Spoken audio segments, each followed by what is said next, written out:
Christiane Peugeot, Ouais. bientôt 92 ans, Ouais.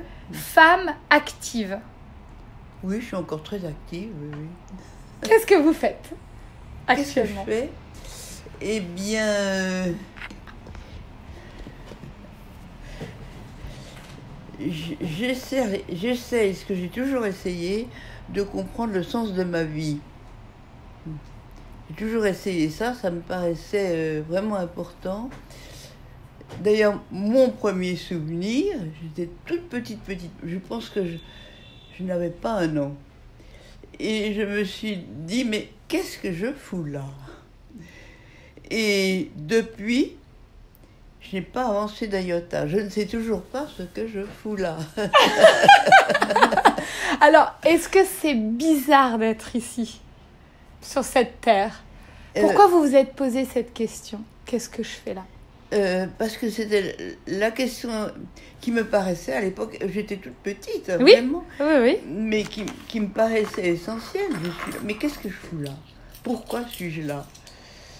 Et à ces questionnements, je n'ai pas avancé d'un iota. Je suis toujours dans le même questionnement. Et Malgré les activités, oui, mes activités malgré très la... agréables, Oui. je fais plein de choses, je suis écrivain, j'écris plein de bouquins, j'ai une société qui marche bien. En ce moment, il y a un petit peu des accros, mais on est en train de la relancer du tonnerre, etc. Oui, moi j'aime le dynamisme, bien sûr, j'aime la vie. Avant tout, j'aime... Alors, c'est ça, c'est drôle parce que j'aime la vie. Oui. Et en même temps, qu'est-ce que je fais là? La plupart des Qu'est-ce gens... que je fous là? Qu'est-ce que je fous là? La plupart des gens dans ma communauté, Oui. ils disent qu'est-ce que je fous ici, sur cette terre? Oui.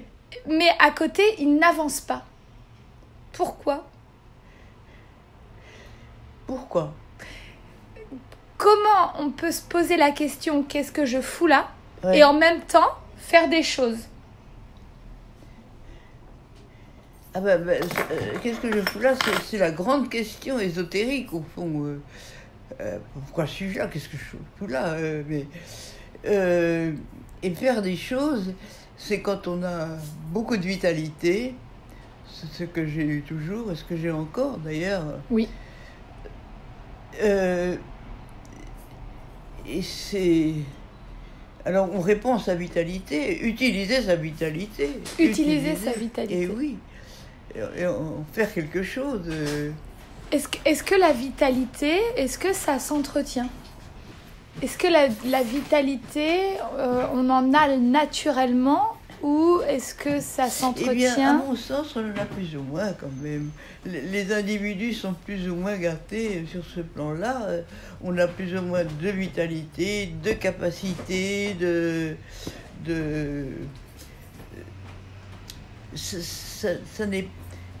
C'est un truc qui est comme très personnel. Donc Alors, on arrive peut-être avec une... est-ce qu'on peut dire qu'on arrive avec un quota de vitalité chacun différent? Peut-être pas, je sais pas. Peut-être quand même. Pourquoi on serait tous pareils? Vous voyez, en ce moment, je fais une exposition sur les singes. Oui. Eh bien, c'est extraordinaire, les singes, parce que on appelle singerie, d'ailleurs. Et c'est extraordinaire parce que le singe est très proche de l'homme, très très proche de l'homme. J'écris d'ailleurs des bouquins rigolos, parce que moi j'aime bien ce qui rigole, hein. Mais attention, les plaisanteries, on ne peut pas le faire à tout le monde. Il y a des gens qui ne la comprennent pas. Donc j'ai fait une exposition, vous la verrez en bas, sur les singes. Et moi, l'être humain me passionne. Et le singe me passionne aussi, parce que je pense que c'est quand même notre cousin le plus proche. Hein. Vous pensez? Ah oui.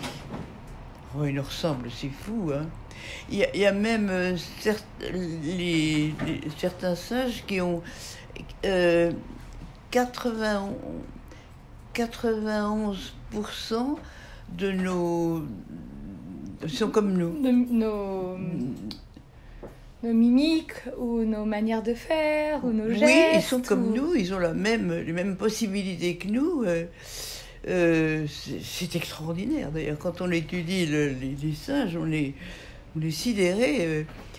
Nous, évidemment, on a tort de se prendre pour le nec plus ultra, ce qu'il y a de mieux et tout ça. Parce que de l'ego de l'être humain. L'ego de l'être humain. Qu'est-ce que vous pensez de l'ego? Alors, je pense que c'est stupide.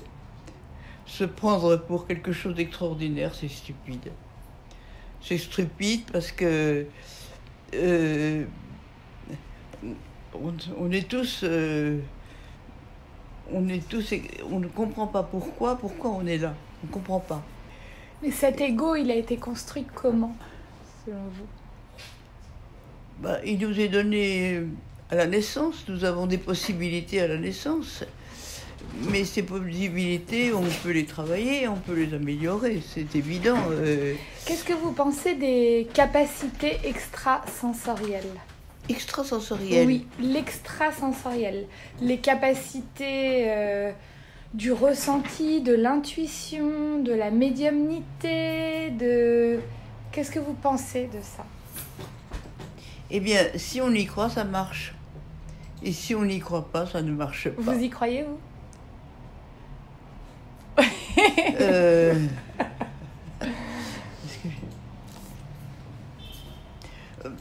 Il y a certaines formes, oui. Par exemple, la physique quantique, je suis émerveillée.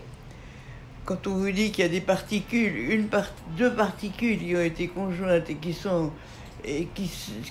divisent l'une l'autre et qui vont à des milliards de kilomètres de notre l'une de l'autre, oui. Et qui continuent à communiquer, je trouve ça extraordinaire.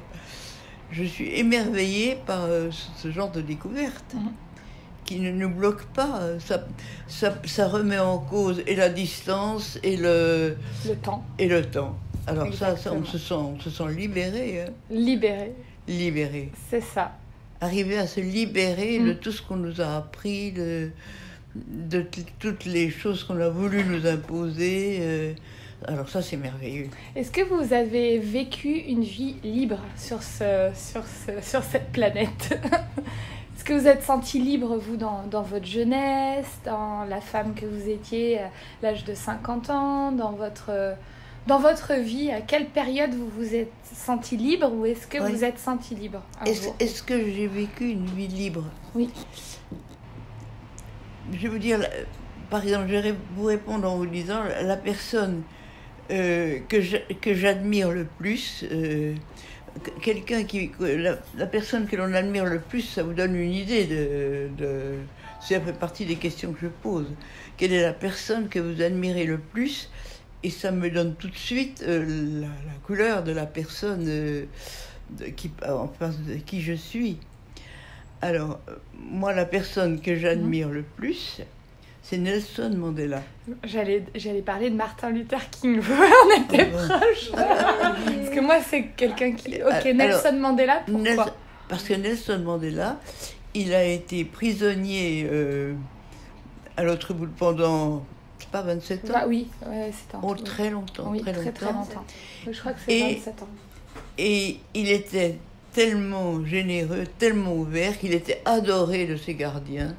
Et pendant 27 ans, il a vécu là-bas, adoré de ses gardiens. C'est admirable. En liberté, peut-être, avec un sentiment peut-être un sentiment de liberté. Il n'a pas cherché à fuir. C'est ça. C'est un certain temps plus tard, mais 27 ans après, qu'on est arrivé, on l'a retiré à ses gardiens et tout ça. Et lui, il n'était pas pressé. Dès l'instant qu'il pouvait exercer sa gentillesse, son amour des autres et tout, là où il était, il ne demandait pas mieux. À côté de ça, je trouve que l'abbé Pierre est pas mal non plus. Hein. J'ai lu des trucs sur l'abbé Pierre. C'est un sacré mec. Hein. Il a eu des maîtresses, il a eu... Il était hors du cadre. Il était hors du cadre, hein, il était libre. Et je trouve ça merveilleux. Est-ce que vous êtes hors du cadre, vous? Par moments, oui. Mais finalement, j'ai toujours été... c'est toujours moi qui choisis les hommes de ma vie, par exemple. Oui. Ce qui n'est pas le cas de tout le monde. Non.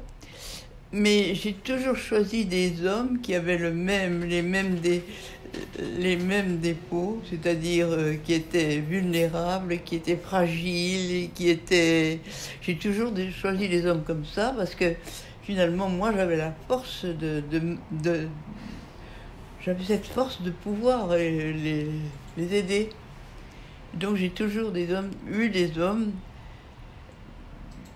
fragiles. C'est vrai. Les hommes fragiles, est-ce qu'ils n'ont pas justement une certaine écoute, sensibilité, une hypersensibilité aussi? Ils sont souvent, s'ils sont fragiles, ils sont souvent, oui, très sensibles. Mais ça peut être des cons. Leur fragilité peut venir de leur connerie aussi. Pourquoi pas? C'est là qu'il faut les comprendre. Le monde dans lequel on vit aujourd'hui, si vous aviez une baguette magique, oui. Qu'est-ce que vous changeriez? Oh là là, quelle question. Qu'est-ce que vous auriez aimé voir de différent actuellement? Qu'est-ce qu'il faudrait changer? L'image qu'on a aujourd'hui que les hommes s'acceptent les uns les autres, soient indulgents les uns envers les autres et ne croient pas qu'ils ont toute la sagesse qu'ils ont. C'est pas vrai, on ne l'a pas. Et moi, plus le temps passe, puis je me dis que c'est une chose que j'aime beaucoup, c'est les rêves lucides. C'est-à-dire? Ah, vous en avez fait? Des rêves lucides? Oui. D'un seul coup, on dort et on rêve, et d'un seul coup, on se dit, mais je suis en train de rêver. Ah, donc, ça m'arrive pas. Ça vous est pas arrivé? Non, ça arrive à certaines personnes. Donc, oui. Ils savent qu'ils rêvent. Ah, d'un seul coup, ils savent qu'ils rêvent. Et donc, ils se comportent, ils savent qu'ils sont dans un rêve. Donc, ils savent qu'ils sont dans un rêve. Alors, ils disent, mais qu'est-ce que je vais pouvoir faire? Je peux faire tout ce que je veux. Parce que quand on est dans un rêve lucide, on peut faire tout ce qu'on veut. On a totale liberté. Et moi, qu'est-ce que j'ai fait comme une imbécile? J'ai dit, je veux voler. Et alors, je me suis envolée tout de suite. Mais j'ai su après que c'était la réaction de la plupart des gens quand ils savent qu'ils dorment et qu'ils s'en rendent compte et qu'ils peuvent faire ce qu'ils veulent. La plupart du temps, ils demandent à voler. Mais pas voler dans la poche de l'autre. Liberté encore, il y a cette notion de liberté peut-être. Pourquoi pas? Légèreté. Légèreté. Le concept de l'âme, pour vous, c'est quoi l'âme? C'est comme le nom qu'on donne à tout ce qu'on ne comprend pas. On dit l'âme, on dit Dieu, on dit... Moi, j'ai des idées très... Pour moi, la seule excuse de Dieu, c'est qu'il n'existe pas. Et Woody Allen avait ajouté, et s'il existe, j'espère qu'il a de bonnes excuses.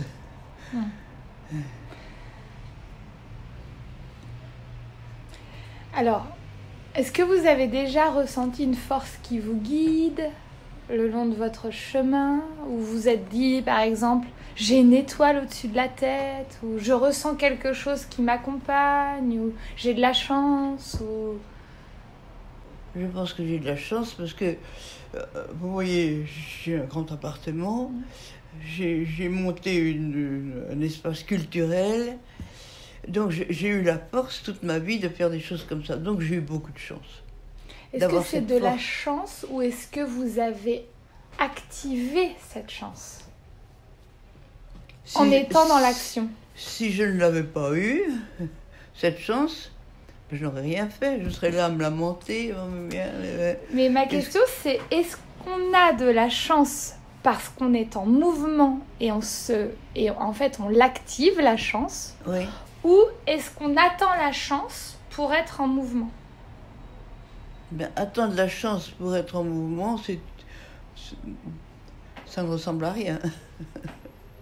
Ça ne ressemble à rien. Exactement. Donc pour moi, si Dieu, il existe, ou Oui. si une force nous accompagne, Oui, c'est parce que on se met en mouvement. C'est comme si on contribuait à quelque chose et donc on nous aide.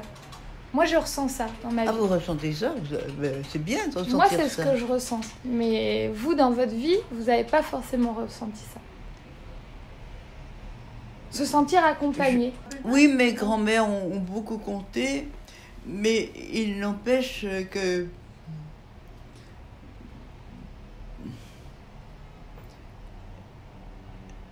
pour elles, j'étais une fille.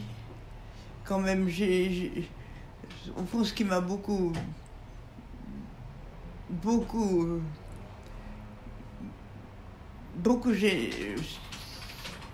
c'est ce concept, quand on est une femme, de n'être qu'une fille. Et ça, c'est terrible.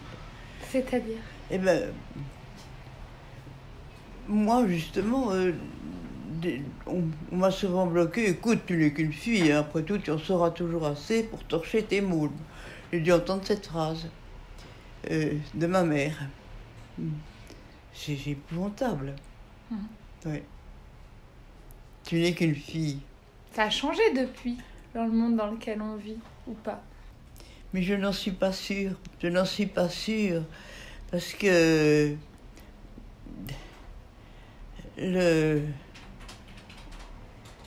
Bon, alors, Madame de Staël a écrit une chose terrible. Elle a écrit « La gloire est pour une femme le deuil éclatant du bonheur ». C'est une phrase terrible. Et on peut toujours se demander si ce n'est pas le cas. Être une femme qui est brillante, qui réussit, qui... Eh bien, les hommes... Bon, moi, j'ai fait pleurer des hommes sur Vous avez fait scène. pleurer des hommes. Voilà, Bravo, bravo, bravo. le week-end dernier. Et je pense que ça en a leur été... disant quoi? Eh bien, en leur parlant directement à leur cœur. Et même si au début, il y en a un qui m'a approché avec ses blagues parce que c'était un homme. Et je lui ai dit, je sors de l'ego avec toi, tu arrêtes tes blagues et on va aller parler de ce qui te touche profondément. Oui, et alors? Voilà. Eh bien, et alors, il a connecté à son cœur et on a été chercher quelque chose au fond, dans les entrailles. Et il s'est exprimé. Il a pleuré. Il y avait 175 personnes. Il y avait combien d'hommes? À peu près une vingtaine dans mon stage. C'est tout? Oui, c'est tout. Et combien de femmes? Ben, le reste, 155 femmes. Eh oui. Et j'ai dit tous les hommes sur scène. Et je leur ai fait jouer des rôles. Le rôle du frère, le rôle du père, de leur père. Et toutes les femmes dans le public, elles ont vu ces hommes vulnérables, hypersensibles, doux. Et j'ai dit aux femmes, voilà, réfléchissez à votre couple, réfléchissez à ce qui se passe dans votre vie. Regardez votre homme. Parfois, vous allez chercher de l'aide vers votre homme, mais est-ce que vous l'écoutez? Est-ce que vous écoutez le cœur de vos hommes? Là, c'est un sacré problème. C'est un sacré problème. Moi, j'ai un souvenir d'avoir réuni ici, il y avait pas mal de femmes qui attendaient. Alors, j'aurais dit, bon, ben, mes mesdames, puisque vous attendez à votre tour, eh ben, venez, je vous réunis, et chacune de vous va me dire quel est son premier souvenir. Parce que le premier souvenir donne le sens de la vie d'une personne. Je me souviens, vous m'avez posé la question. Et Voilà. j'ai répondu, j'avais 3 ans, je crois que j'étais par terre. Ouais. J'étais chez Monsieur Babed, c'est un ami de Ouais. mes parents. Et l'image la plus ancienne que j'ai, c'est que je prends un téléphone, les anciens téléphones noirs, vous Oui, savez. oui, oui. Et j'ai cette image que je décroche. La communication. Oui, vous m'avez posé la question. Vous Oui. m'aviez posé la question. Alors, le premier souvenir, donc, donne le sens de la vie. Alors, j'ai dit, bon, mesdames, bon, on commence par... alors, il y a une première dame, le premier souvenir de ma vie, c'est... Là-dessus, elle est partie. Puis après, celle d'après, elle n'a pas laissé terminer. Elle a dit, moi, mon premier souvenir, da, da, da, da. Puis ensuite, elles étaient toutes là, mon premier souvenir, da, da, da, da, da. Elles n'ont pas laissé parler les autres. Et c'était effrayant. On n'écoute pas les autres. On n'écoute pas les autres. Alors, on parle de soi et on n'écoute pas les autres. Et ça c'est effrayant. Et alors, de là à se dire, moi qui suis parfaite, moi qui... Mais est-ce que je ne serais pas pareil? Est-ce que je n'aurais pas les mêmes torts? Et est-ce que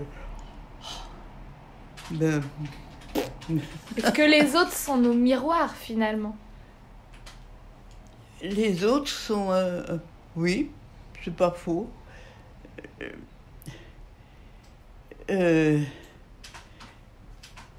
En tout cas, ce groupe de femmes, on ne s'entendait plus. C'était effrayant.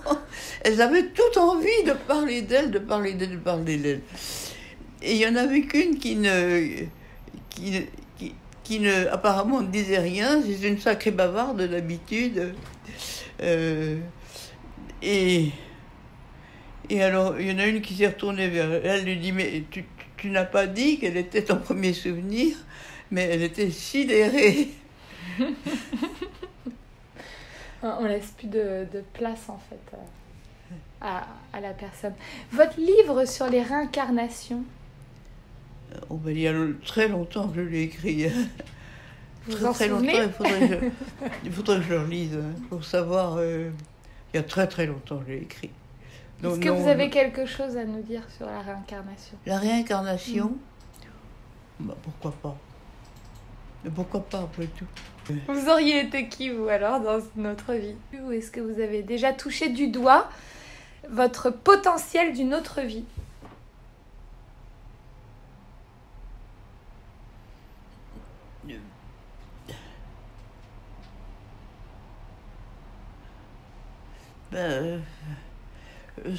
Le potentiel...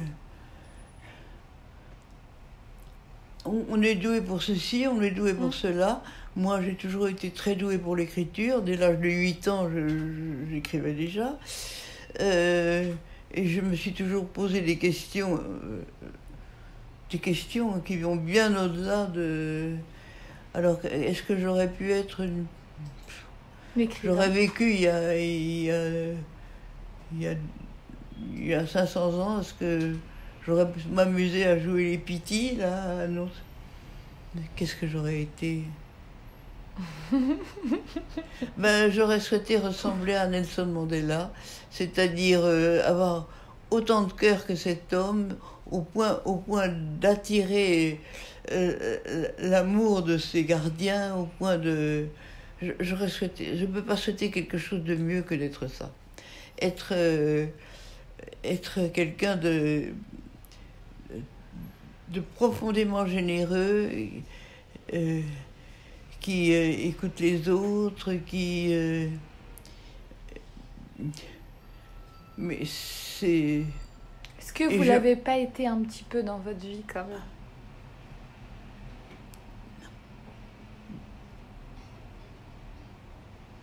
Je pense que j'aurais pu faire mieux. Mais que, bon... Mais... Est-ce que c'est une autorisation qu'on se donne pour faire mieux? Ah, oui, l'autorisation qu'on se donne, ça joue énormément, je suis bien d'accord. Hein, je suis bien d'accord. C'est soi-même à soi-même qui s'interdit les choses. On dit non, je ne ferai pas ça, non, je ne ferai pas ça. Et puis après tout... oui, on peut se donner toutes les libertés, c'est certain. Oui. Comme on peut... le livre que j'ai écrit, c'est... qui s'appelle Sois pute et tais-toi. Sois pute et tais-toi, oui. Alors, l'autre jour, comme j'ai vu quelqu'un qui venait de le lire et qui me disait que c'est un best-seller, eh bien, j'ai voulu le relire. J'étais horrifiée. Pourquoi? Que j'ai pu créer un personnage aussi dépendant, aussi fragile, aussi faible, aussi... je n'en revenais pas, que j'ai créé ce personnage. Elle est venue d'où, cette inspiration? Ben, sans doute de moi. Parce que j'ai été très gentille avec les hommes de ma vie, c'est certain.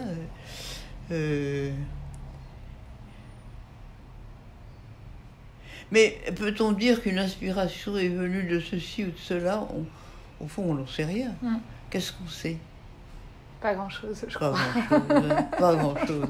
C'est la conclusion à laquelle j'arrive, c'est qu'on ne sait pas grand-chose, on ne comprend pas grand-chose. Et quand on croit avoir raison, c'est sûr qu'on a tort. Hein. On n'a jamais raison, on se gourre. Moi, j'ai eu un truc assez vraiment intéressant, c'est que très jeune, je me suis posé la question, mais qu'est-ce que je fous là? Et j'ai pas eu de réponse, jamais. La réponse n'existe pas. Elle existe peut-être, mais je ne l'ai pas eue. Ok. Et vous? Quelle question vous posez? Sur qu'est-ce qu'on fait là? Oui, par exemple. Ben, moi, je pense qu'en fait,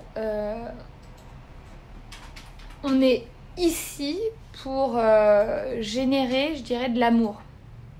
Pour générer de l'amour. Oui, je pense qu'il y a quelque chose à faire par rapport... Déjà, je ne pense pas qu'on arrive tous d'ici. Première chose. Je ne pense pas qu'on arrive tous d'ici. Je pense qu'on vient d'ailleurs. On vient d'ailleurs. Ça, c'est une bonne réponse. Merveilleuse réponse. Et bien ça, je la trouve formidable. Je pense qu'on vient d'ailleurs. Voilà, ça, on est un composé d'énergie de plusieurs choses. Oui. Ben, je vais le noter, ça. Allez-y. On fait l'auto-reverse de notre interview. Maintenant, je suis interviewée par Christiane. Je pense qu'on vient d'ailleurs. C'est une excellente réponse, ça. Ouais. Mais d'où? Alors, je pense que l'univers est grand et que nous sommes, chacun d'entre nous, une alchimie de quelque chose. Donc, je le pense aussi, oui, pourquoi pas. Donc, on est composé, en fait, de plusieurs choses. Mais nous sommes qu'énergie. Mais nous sommes qu'énergie. On n'est que de l'énergie. Oui, nous sommes que de l'énergie, d'accord. Et on est de l'énergie matérialisée. Voilà. Donc pour moi... Mais pourquoi? Nous sommes une représentation matérielle, physique, de différents champs énergétiques. Pourquoi pas? Alors, ça, c'est presque une réponse scientifique. Tout à fait. Oui, oui. Mais c'est la conclusion à laquelle j'arrive après avoir fait une 50aine de séminaires avec différents types de personnes et après avoir fait des expériences énergétiques. Qu'est-ce que c'est qu'une expérience énergétique?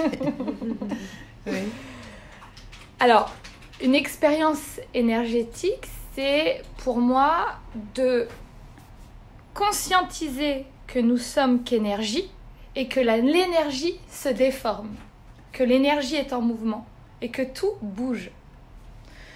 Donc, en ce qui me concerne, par exemple, j'ai été capable dans des séminaires de m'effacer devant les gens. De m'effacer. Donc, si je suis seule à raconter ça, je suis folle, toute seule dans ma tête.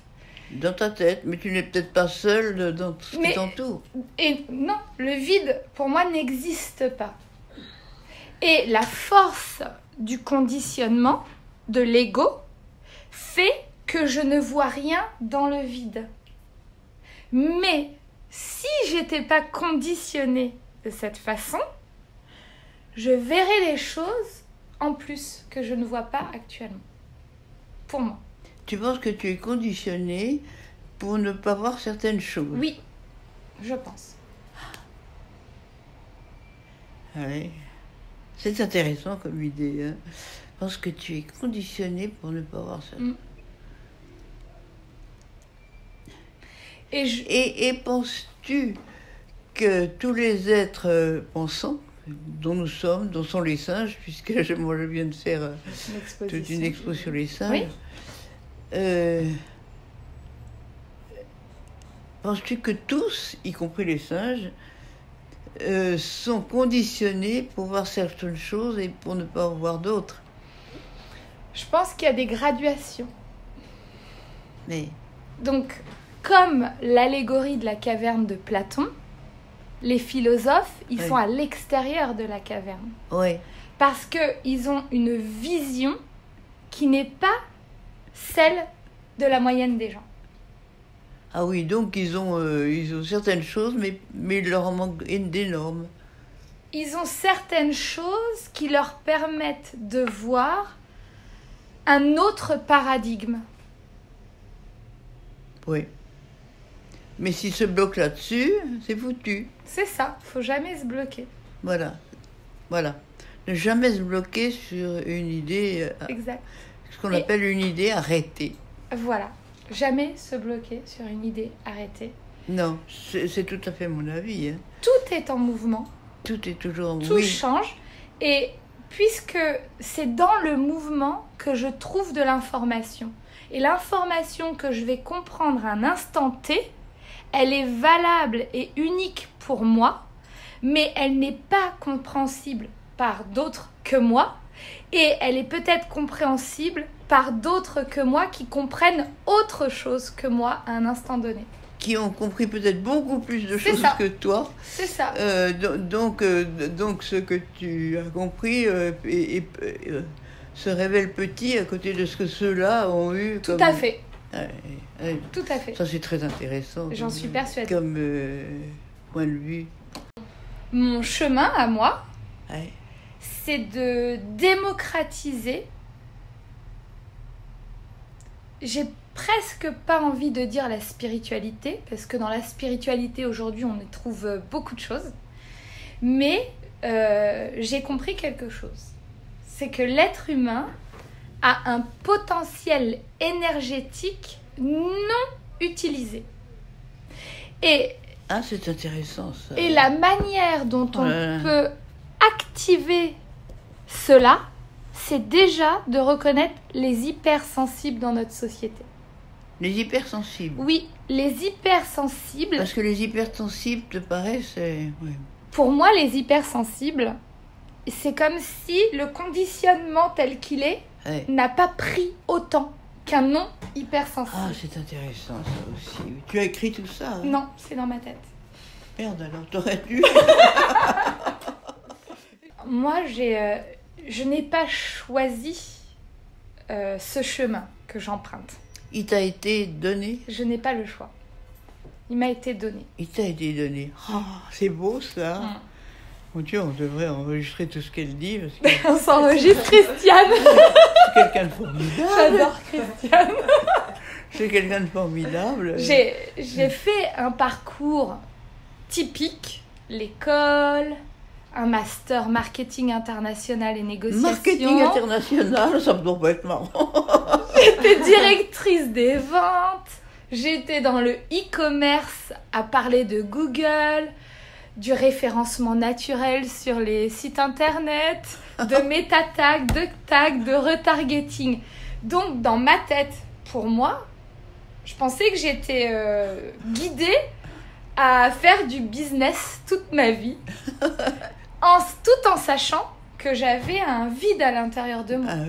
Oui, tu sentais un vide quand même. Oui, je sentais un vide et que j'étais pas là pour ça. Et en 2012, j'ai eu cette rupture. Mais rupture, elle est venue comment? Brutale? Brutale. Ça m'étonne pas. Perte de mon petit ami, il me largue du jour au lendemain, je perds mon travail, je perds mon toit, je perds ma santé, j'ai 15 kilos en plus, j'ai failli mourir en mangeant un brugnon avec un œdème de Quink. Je suis rentrée en 4 jours en France après 8 ans à l'étranger et je suis arrivée chez mes parents au bout de 48 heures dans un village à 100 km de Paris. J'ai dit, mais qu'est-ce que je fais là? Qu'est-ce que je fous là? Oui, qu'est-ce que je fous là? J'ai dit, j'ai rien compris, de rien du tout.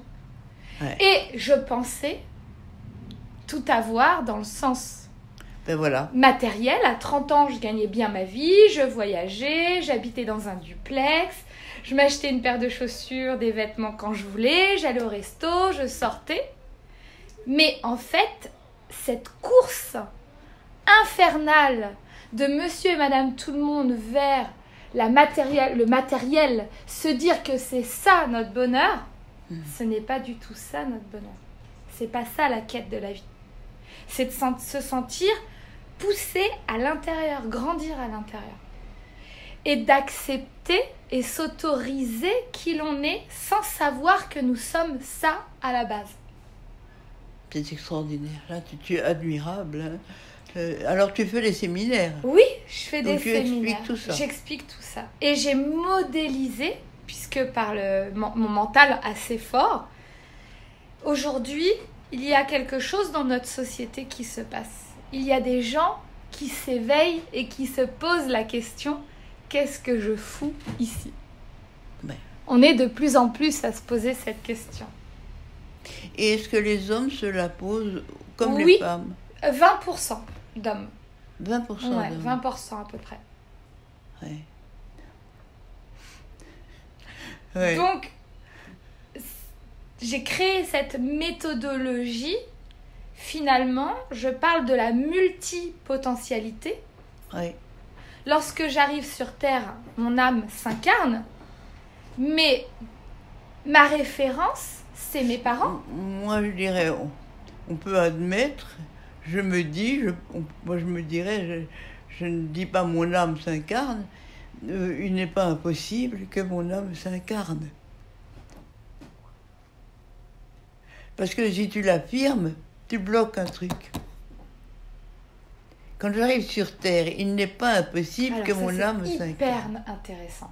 Justement, mon âme vient s'incarner pour un chemin que je ne vis pas parce que je suis bloquée dans mon mental et Voilà. conditionnée. Voilà. Donc mon âme ne s'incarne pas. Voilà. Et mon rôle, c'est de faire en sorte de faire accoucher des âmes dans la matière physique. Ouais. C'est ça mon rôle. Voilà, tu es vraiment en recherche, tu es dans un chemin de recherche. Donc tout ce que je fais, c'est de Ouais. la recherche et développement. Oui. Donc j'analyse toutes les situations à travers des expériences de matière avec un résultat concret. Et de ce Avec un résultat, concret. ah oui, oui bien sûr.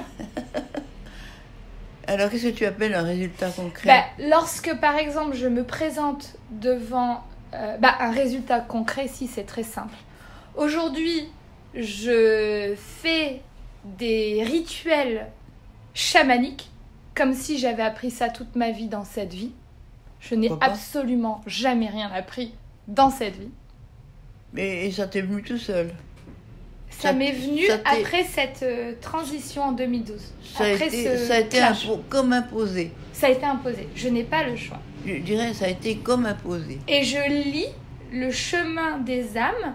Par exemple, en 30 minutes, j'ai scanné 37 personnes. Donc la personne arrive, elle dit « Bonjour, je m'appelle Hélène. Hélène, tu vas t'occuper de l'éveil des enfants et d'être sûre qu'on va connecter au soi dès le premier âge. Tu t'occupes d'enfants? Oui, je m'occupe d'enfants. Continue, c'est bien, applaudissements. Prochaine personne. » Et je scanne. Je vais télécharger des informations hyper rapidement sur plein de choses. Mais... Voilà. Mais tu es étonnante, mais tu as encore beaucoup de chemin à faire. Oui, je sais, mais c'est ce qui m'effraie quelque part. Parce qu'aujourd'hui, j'ai dans la salle Ouais. des gens où j'ai la faculté de jouer avec la dimensionnalité. Donc, Explique. moi je pense que chaque être humain est dans son propre monde, Je le crois aussi. dans sa propre dimension. Je le crois aussi. Et quand je rencontre Christiane, un jour dans ma vie, lorsqu'elle parle, je me sens proche de cette femme. Ça veut dire que ma dimension... Moi aussi, je me sens proche de toi, avec des nuances du fait de mon âge aussi. Mon âge m'a appris à se casser la gueule de temps en temps, à se dire, oh là là, mais alors là, moi j'ai cru ça toute ma vie, non mais c'est pas vrai.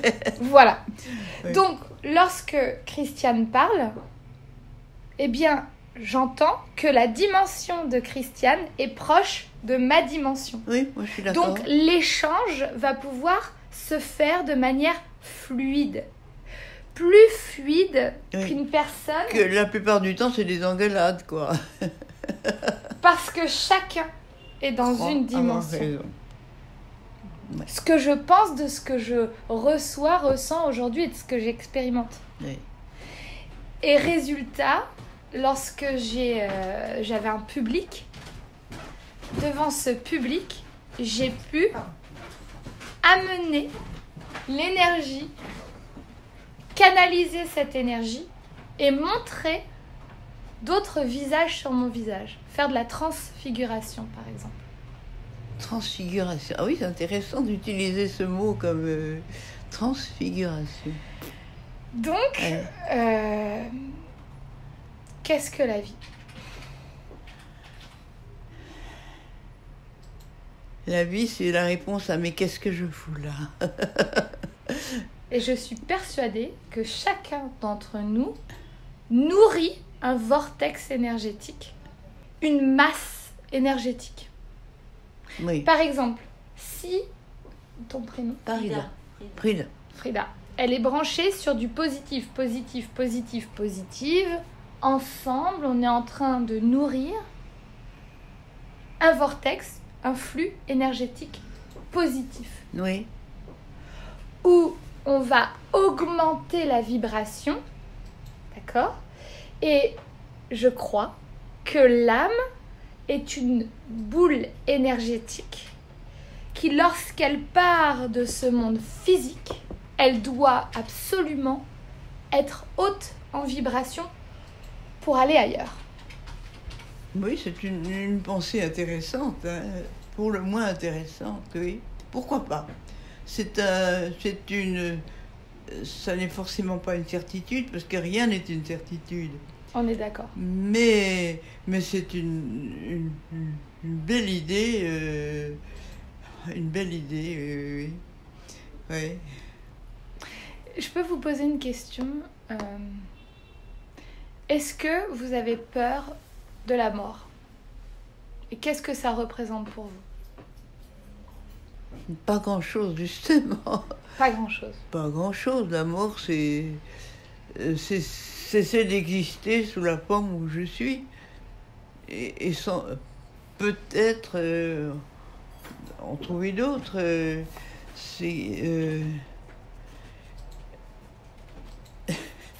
Le mieux, c'est peut-être l'histoire de Caïn et Abel. L'œil était dans la tombe qui regardait Caïn. C'est un truc très fort, ça. Hein. Tu la connais ? Non, je la connais pas, mais ça, en tout cas, le message, il passe. Ben, c'est Caïn. L'œil est peut-être dans la tombe. Caïn qui avait... Caïn et Abel, Caïn qui avait... qu'est-ce qu'il avait fait ? Il fuyait le remords, je crois. Il se fuyait lui-même, il avait peur de Dieu, il avait peur de tout. Et pour finir, il se met... Il entendait il entre dans une... de son frère qui est mort. Et il y a toujours un œil qui le suit, et l'œil du reproche. Et pour finir, il va dans un tombeau, et avec toute sa tribu, sa famille, il dit, bon, ben moi je suis à l'abri de cet œil épouvantable qui transporte le remords, qui transporte les... Et il se retourne, il regarde, et l'œil était dans la tombe qui regardait Caïn. L'œil était là. Donc, si on croit qu'on a résolu, rien du tout. Le problème, il est là. Est-ce que l'homme peut le résoudre ? Est-ce que le problème, il n'est pas ailleurs, finalement ? Ah ben oui, c'est ça. Et ben voilà. Bah oui, Voilà, est-ce que le problème n'est pas ailleurs ? Est-ce que nous ne sommes pas là à dire « Ah, mais ceci, cela » et en réalité, fillette, à ce que tu te gourres. Tu connais ? Si tu crois petite, si tu crois ça va durer toujours. Bon. Un dernier message, je voulais répondre à la question par rapport aux religions ou les gens qui viennent me voir. Moi, j'ai pas choisi ce que je fais et je retélécharge, je crois, ce que j'ai été. Ce que tu as. Ce que j'ai été. Donc, je crois en la réincarnation. Bon. Et je pense que lorsqu'on arrive sur Terre, on ne se souvient plus. Et ce que je suis capable de faire aujourd'hui, je pense que c'est ce que j'ai été hier dans une autre vie. Ah, c'est intéressant de l'idée. Et j'ai beaucoup de visages qui apparaissent. Donc les gens, c'est les gens qui me disent, moi je me suis jamais vue.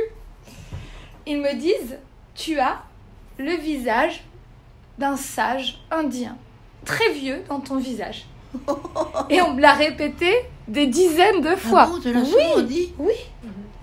Et de cette amérindienne, et c'est toujours les mêmes visages. Donc, je me dis, à un moment donné, ce que je suis en train de faire dans cette vie, que je n'ai jamais lu, appris, entendu, c'est ce que j'ai su faire avant. Mais je me souviens. Tu te souviens ? Je me souviens dans la pratique de ce que je fais, parce que je suis complètement guidée. Donc, j'ai dû savoir faire ça avant. J'ai des gens qui me disent, mais ce que tu sais faire, il y a des écoles spirituelles, des groupes, des ceci, des cela, qui essaient de faire le 10e de ce que tu sais faire, en apprenant. Vous voyez ce que je veux dire ? Donc, mais je dois m'autoriser et accepter d'être ça. Même si je ne l'ai pas choisi mentalement. Je suis d'accord. À quoi ça sert de se révolter Je peux rien faire. Car l'œil était dans la tombe qui regardait qu'un... On se retrouve toujours dans le même... même truc. L'œil était dans la tombe, c'est très fort comme truc, ça. Qu'un qui fuyait pour... Qu'est-ce qu'il avait fait ? Pourquoi il était obligé de fuir comme ça ? Parce qu'à l'époque, d'après l'histoire, c'est des récits qui sont restés dans la Bible, hein, qui disaient que quand Caïn et son frère offraient des sacrifices, c'était les fils de Adam, c'était les premiers fils de Adam. Et ils faisaient des sacrifices, parce que depuis la nuit des temps, Dieu demandait les sacrifices pour pardonner leurs péchés. C'était un rituel obligatoire pour que Dieu accepte ce sacrifice. D'ailleurs, il brûlait le sacrifice pour que la fumée montait. Et quand le frère, il y avait deux frères, le créateur, il consommait le sacrifice de un des deux, et l'autre, quand il présentait le sacrifice, il ne consommait pas le créateur, Dieu. Et l'autre, il est devenu jaloux de son frère. Pourquoi lui, Dieu ne consommait pas son sacrifice? Il est devenu rebelle et il était tellement jaloux de son frère au point il l'a tué. Et quand il l'a tué... Il a eu le sacrifice. Il a eu non. Il se cachait de la face de Dieu. D'accord. Il se cachait et Dieu lui parlait. Avant, au début, Dieu parlait à Adam, ils entendaient une voix et à ses fils aussi, il parlait et lui a dit pourquoi tu as tué ton frère. Il lui a dit parce que mon sacrifice n'a pas été. Mais lui, si Dieu il l'a pas consommé parce qu'il faisait la méchanceté, il faisait des choses qui n'étaient pas en accord avec le Créateur. Et c'est comme ça qu'il l'a tué et c'est devenu une histoire qui est restée pour nous, pour qu'on sache comment... Oui, mais ça c'est intéressant. Parce que dans cette explication, ce que j'entends moi, c'est que nous sommes là pour nourrir autre chose. Oui. Mais absolument, c'est ça que je veux entendre aussi. Hein. Oui. Oui. Tout est dit. C'est pas ici que ça se joue. Et donc, pour moi, plus un être humain va prendre conscience Je dis souvent, il y a un ballon blanc et un ballon noir en nous. Et on peut gonfler le ballon blanc comme on peut gonfler le ballon noir. Oui, pourquoi pas. Qu'est-ce qu'on décide de gonfler? Si le ballon blanc, il représente l'amour, la joie, le potentiel, l'inné. Et que le ballon noir, lui, c'est la colère, la haine, le dégoût, la jalousie. Résultat, je dois être consciente chaque jour dans quel ballon je suis en train de souffler. Ah oui, lequel je suis en train de gonfler. De quel je suis en train de gonfler. De gonfler. De donner jour. de l'importance. Oui. Parce que je nourris autre chose. Oui. Et ça fait qu'on se remet en cause sans arrêt. Exactement. Sans arrêt. Exactement. Oui. Oui. C'est... Oui, parce que l'âme, il faut la nourrir, l'esprit, il faut le nourrir. Exactement. C'est pas que le ventre. Il y a Exactement. Le ventre et l'esprit. Oui. Voilà. Donc, quand on va dans ce sens-là, oui. Oui. Oui. Et pour moi, les gens qui viennent dans mes séminaires, ils peuvent être juifs, musulmans, chrétiens, athées, agnostiques. Ils peuvent être bouddhistes, ils peuvent croire en la physique, métaphysique. En fait, peu importe. Peu importe. Avant de mettre un nom, je choisis ma religion. Pour moi, le plus important, lorsque j'ai tout perdu en 2012, je me suis sentie toute seule. Je devais remonter. Et ce sentiment-là, parfois, je me levais, je me disais, mais à quoi ça sert tout ça? J'ai ressenti en moi de la force. C'était au-delà de moi, en fait. Ouais. Un début ou une fin, la fin de quelque chose et le commencement d'autre chose. Moi, j'arrive à la fin de ma vie et je remets tout, mais tout en cause. Ce que j'ai cru, ce que je crois, tout. Je trouve que tout doit être remis en question et se dire, mais voyons là, ben alors quoi? Je croyais avoir raison, mais je me suis bourrée. On est dans une transition. On est là, actuellement, je pense que nous allons vers quelque chose de nouveau. De nouveau, c'est très possible. Comme la race, les jeunes qui grandissent, c'est une nouvelle race qui arrive. Ces jeunes qui ont... je sais pas combien, il y en a beaucoup de 2 mètres, hein, c'est pas extraordinaire. On est dans une évolution de l'être humain et vers on va vers une nouvelle conscience. Après, il y a des gens qui ne souhaitent pas ce réveil. Et il y a des contre-messages. Oui. Lorsque vous avez dit, par exemple, moi je parle de foi en soi, de se remettre en question dans est-ce que je gonfle un ballon blanc ou noir qui va faire que mon empreinte énergétique dans ce monde va changer les choses. Donc, c'est en même temps je regarde à l'intérieur de moi, mais en ayant conscience de l'autre.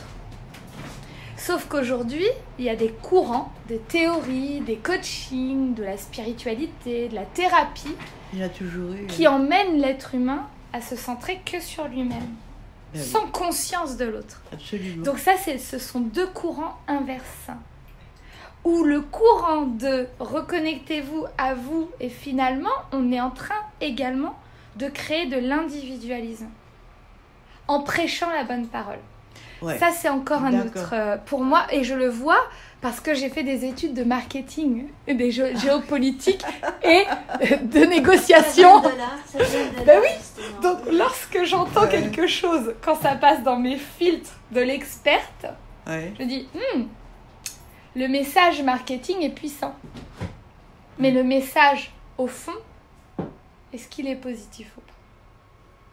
Dans l'expo que j'ai en bas, j'ai fait un tableau de présenter aux enfants une image de Dieu. J'ai fait un truc comme ça, mais qui est tordu. Et ça me fait rigoler, j'en suis ravie. On verra ça. Mais oui. Parce qu'au fond, on peut être bien-pensant et tout, être moyennement bien-pensant, on peut être beaucoup de choses. Mais en ayant la pensée qu'on n'est pas mal, eh ben, c'est pas bien. Ça mène à la certitude et finalement à la critique des autres. Mhm. Et ça, il n'y a rien de pire que de critiquer les autres, que de croire qu'on a raison, que de croire que... Il n'y a rien de pire. Ouais. Il y a beaucoup de personnes qui se bloquent face au regard et au jugement des autres. Bien sûr. Est-ce que le jugement des autres vous a bouclé? Je dis bouclé, hein. C'est marrant. Non. Face au Le jugement des autres, j'en suis, me semble-t-il, Mhm. toujours foutu. Oui.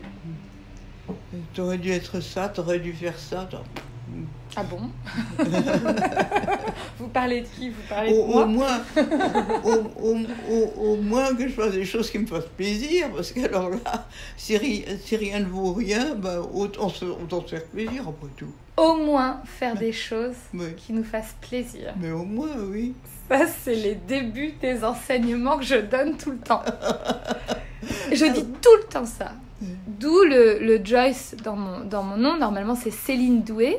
Ma mère, c'est Jocelyne. Et lorsqu'elle elle est contente, on l'appelle Joyce. Et c'est mon deuxième prénom. Donc, je l'ai pris comme Jocelyne, c'est mon deuxième prénom. De ta mère? De ma maman. Et maman. on l'appelle Joyce quand elle souffle, quand elle gonfle le ballon blanc. Donc, un clin d'œil pour elle, j'ai pris Céline Joyce Doué. Ouais, c'est bien. Et Joyce, c'est joy, et en anglais, c'est la joie. Ouais. Et c'est la première chose, Ouais. se faire Ouais. plaisir pour vibrer, justement. Après, il y a une corrélation avec la vibration. Ouais. Mais c'est Et l'action. extraordinaire ce qu'elle raconte, hein. C'est intéressant l'action. comme tout. Pour tout le monde, ça peut amener à une réflexion. À une réflexion. Ouais. En tout cas, pour moi, je vous ressens comme une pionnière. Je vous ressens comme un exemple, en fait. Quelqu'un qui montre l'exemple en dehors des cases. En dehors, avec un côté atypique. Une femme de 92 ans qui dit, bon, là, la société La d'entreprise, merde alors. on relance. On relance, c'est parti. Il y a des gens qui participent, des femmes qui participent à mon séminaire, qui me disent, j'ai 68 ans. Est-ce que je suis trop vieille? Je dis, tu veux que je t'occupe jusqu'à 90 ans? Tu peux venir. T'as encore 22 ans devant toi si tu veux. Maintenant, il n'y a plus d'âge. Je leur dis Mais ça. évidemment, il vient un moment quand même où on a par exemple la mémoire qui... Ouais. C'est pas toujours monsieur comme ça. Hein. Oui, mais c'est le véhicule corporel qui vieillit. Ça n'a jamais été votre âme et votre... Vous vieillissez pas finalement. Oui, mais j'ai eu un grand tort, je m'étais donné une limite. Ah bon? Ouais. Non, je l'ai Je pas. m'étais dit, bon, à partir là, j'en ai encore pour tant de temps. Et après ça, je voudrais bien crever comme ça. Ben non, je suis toujours là. Et puis, et puis voilà. Non, ça m'embêtait de vieillir parce que, bon, vous êtes des gamines. Des gamines. Ah oui, c'est vrai. mais il est certain qu'avec l'âge, d'abord, on est obligé de tricher. On est obligé de mentir. Ben, je vous ai déjà vu, mais je vous connais. Madame, vous vous souvenez de moi, mais bien entendu. Je ne vais pas dire, on m'appelle pas. Ben oui, on est obligé de tricher. Il y a un âge où on est obligé de tricher. Là, avec toi, je ne triche pas du tout. Non. C'est tout à fait étonnant. Hein. Tu incites à ne pas tricher. Oui. Oui. Il y a beaucoup de gens qui me disent dans les ah bah séminaires. oui. Beaucoup de gens me disent, bon, de toute façon, je vais être sincère et je vais te le dire, parce que tu vas l'entendre autrement. Tu vas l'entendre au niveau Tu des vas capacités. l'entendre autrement. Oui, j'entendrai. En fait, si la personne n'est pas authentique, Oui, je le ressens immédiatement. tu le ressens. Mm. Oui. C'est pas facile tous les jours. C'est extraordinaire, ça. Oui, mais c'est Oui, pas facile alors, tous les jours. Pas authentique, qu'est-ce que ça veut dire? Est-ce que c'est la personne qui... Fausse ou vraie? Oui, fausse, ou elle dit quelque chose, elle pense autre chose. Ouais. Dès l'instant où ça va pas être authentique, vrai, en elle, dès qu'elle va cacher, j'entends. Oui. C'est pénible, parfois. Oui, mais alors l'âge, c'est un autre domaine. Oui, bien Tout à fait sûr. différent. Bien sûr, bien sûr. Si on veut être Si on un oublie- minimum accepté, et moi je demande à être accepté un maximum, donc il faut parfois tricher. Hein. C'est bien évident. On ne peut pas dire commencer à se plaindre, alors c'est la pire des choses. Dites-le plus fort, s'il vous plaît. Dites-le plus fort. Commencez à se plaindre. C'est la pire des choses. Merci. Pourquoi Parce que c'est ce que je dis dans mes séminaires. Ah bon? Et je m'énerve. Parfois, je perds patience. Parfois, j'ai des femmes qui me disent « Céline, s'il te plaît. » Oui, quoi? Tu sais, je te laisse, je reviendrai plus tard. Ah bon, mais pourquoi? Parce que tant que tu n'as pas changé ta posture et ton attitude, je vais pas me jeter avec toi au fond du puits. Ah bah oui, je comprends. Donc je te laisse. Et quand tu vas prendre une posture différente et que tu auras vraiment envie de changer, eh bien je viendrai t'aider. Pour l'instant, j'ai autre chose à faire. Bon. 2 heures plus tard, elle me dit je peux monter sur scène, j'ai quelque chose à dire. Oui, t'as changé ton attitude et ta posture, viens sur scène nous dire allez, applaudissements. Oui. C'est extraordinaire. Hein. Donc c'est ça, se plaindre, c'est la pire des choses. On a le droit d'échanger et de dire j'ai souffert, je me suis pas sentie bien, bien évidemment. Mais d'une façon à, lorsqu'on raconte l'histoire, j'ai une femme, j'ai dit, là, dans ce que tu viens de nous dire, t'as perdu ton mari, tu l'as quitté, t'as été triste pendant un moment. Je dis, mais tu finis en disant, mais je sais pourquoi cela m'est arrivé et je suis contente, je suis heureuse. Je lui dis, est-ce que tu as plombé la salle en racontant ton histoire ou est-ce que tu nous as donné de l'énergie? Allez, public! Bouh! Donc tu as plombé le public. Est-ce que tu veux raconter la même histoire sans plomber les gens? Oui, je pense que je peux le faire. Mais ça lui va très bien. Et là, c'est reparti. Elle raconte l'histoire et la public. Oui, merci. C'est qu'une histoire de posture. De posture. De prendre conscience, en fait, de ce qu'on génère, de ce qu'on crée. Mais après tout, je peux ce que je veux. Bah oui. Oui. Et non pas je veux ce que je peux.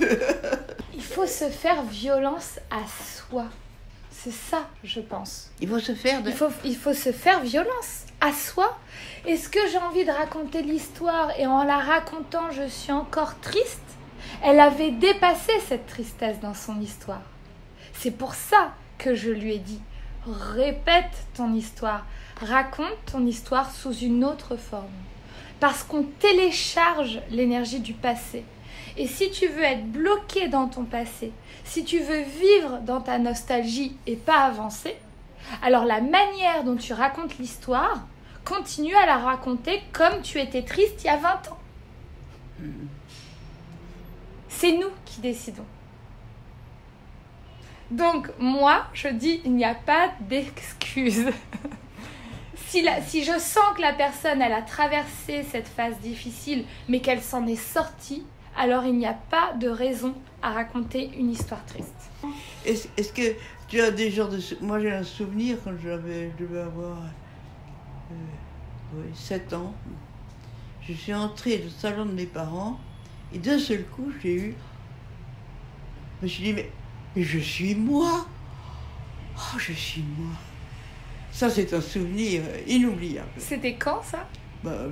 Je devais avoir 7 ans quand même. 7 ans. L'âge de raison.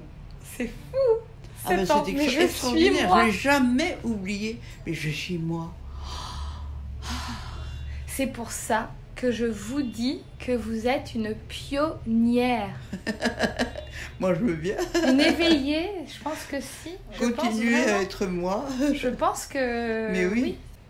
Je vais vous remercier, Christiane,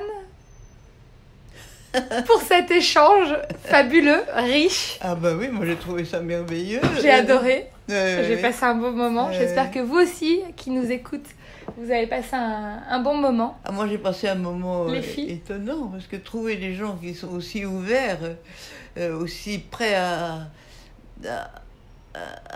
renoncer à avoir... Moi j'ai raison, renoncer à avoir toujours raison, par exemple, c'est merveilleux.